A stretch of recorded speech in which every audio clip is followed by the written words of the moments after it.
Ang ambisyon niyan, karamihan, galing kay Lisa Marcos, pati kay Romualdez.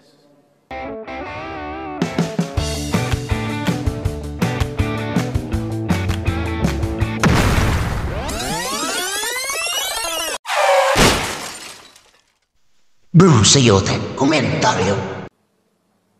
Alam ninyo, kung magkaletse-letse ang buhay na ito, sabihin ko sa military, sirahan ninyo yung Congress. Kayong taga Luzon, pumunta na yan kayo sa Mindanao, mag-declare na lang tayo ng independence separate. Bakit binababoy ninyo ang bayan natin?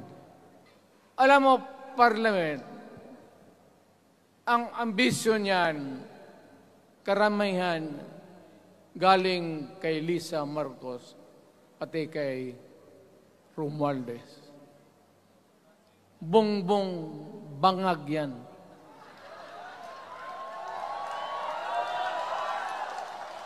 That's why sinasabi ko na sa inyo ngayon, si Bongbong Marcos bangag noon, ngayong presidente na, bangag natin ang presidente.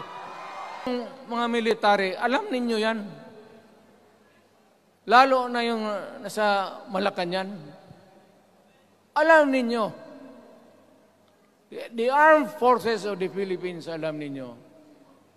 May drug addict tayo na presidente, putang inang yan.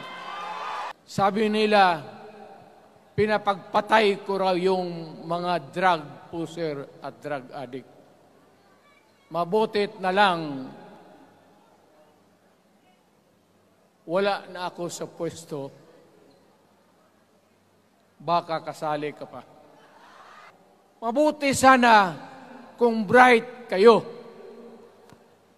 Kung drug addict ka lang naman at may asawa kang hungry for power, tapos may isa itong taga Leyte, gusto siyang mag-prime minister at gawin niya itong bongbong, diyan ka lang, ako ang bahala. Ceremonial president ka na lang. Ako na ang magpatakbo ng bayan sa parliament. Yan ang plano nila. Yan ang hindi talaga matanggap natin. Kalukuhan niyang putang ina. Ngayon, nakikinig kayong mga military. Gusto niyong iwasan ang dugo? Kayo lang ang makapigil nito. Putang ina, pigilan mo yung kalukuhan na yan. Pagka hindi itong rally na ito, it will multiply all over the Philippines and there will be trouble. Wala akong sinabi na ganun. Mama, you have to, even if you kill me 1,000 times, wala akong sinabi na ganun. Taking a drug,